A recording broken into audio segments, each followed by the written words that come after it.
जिउतिया व्रत की पहली कहानी।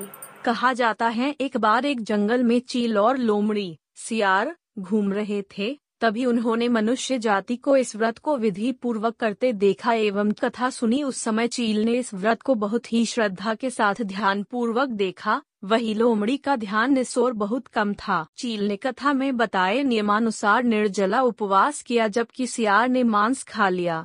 चील के संतानों को कभी कोई हानि नहीं पहुंची, लेकिन लोमड़ी की संतान जीवित नहीं बच पाए।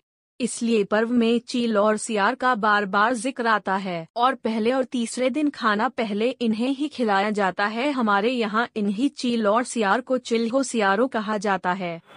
आइए सुनते हैं जिउतिया व्रत की दूसरी कहानी। इस पौराणिक कहानी से पाएं जीमूत वाहन का आशीर्वाद।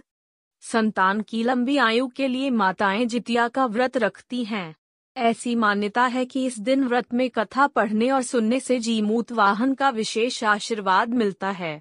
यहाँ सुने जीवित पुत्रिका व्रत यानी जिउतिया व्रत कथा। जितिया व्रत को जीवित पुत्रिका व्रत भी कहा जाता है। आपको बता दें, यह व्रत निर्जला होता है। धार्मिक मान्यताओं के अनुसार इस दिन कथा पढ़ने या सुनने से संतान की लंबी आयु होती है। यदि आप भी इस व्रत को करने की सोच रहे हैं तो इस दिन इस कथा को अवश्य सुनें। ऐसी मान्यता है कि इस कथा को सुनने से जीमूत वाहन बहुत जल्द प्रसन्न हो जाते हैं। धार्मिक मान्यताओं के अनुसार जितिया व्रत का संबंध महाभारत काल से जुड़ा हुआ है। पौराणिक कथा के अनुसार जब युद्ध में अश्वत्थामा के पिता की मृत्यु हो गई तो वह बहुत क्रोधित हो गया।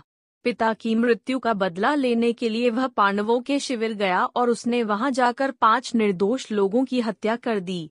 उसे लगा कि वह 5 लोग पांडव थे, लेकिन उसकी इस गलतफहमी की वजह से पांडव जिंदा बच गए। जब पांडव अश्वत्थामा के सामने आए तो उसे पता चला कि उसने पांडवों की जगह द्रौपदी के 5 पुत्रों की हत्या कर दी है।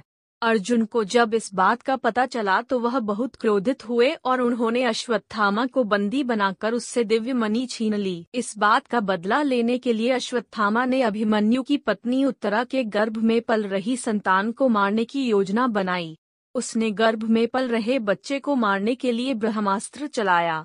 इसलिए भगवान श्री कृष्ण ने उत्तरा के मरे हुए संतान को गर्भ में फिर से जीवित कर दिया। उत्तरा का संतान गर्भ में मरकर जीवित हुआ था, इसलिए इस व्रत का नाम जीवित पुत्रिका पड़ा। तभी से सभी माताएं अपनी संतान की लंबी आयु के लिए इस व्रत को पूरी श्रद्धा से करने लगी। तभी से यह व्रत संसार में विख्यात हो गया।